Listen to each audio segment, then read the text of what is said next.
Защо да изберат щангите?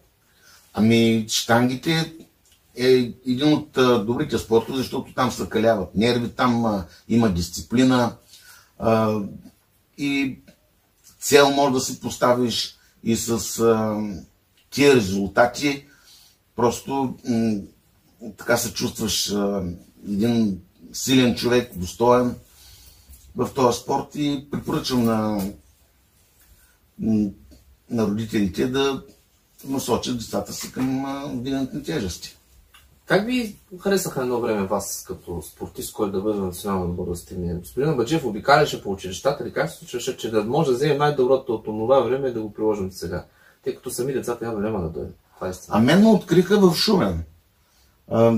Мен ме откри Иван Лечев, треньорът по вдигане на тежести, и той започна с мен да работи.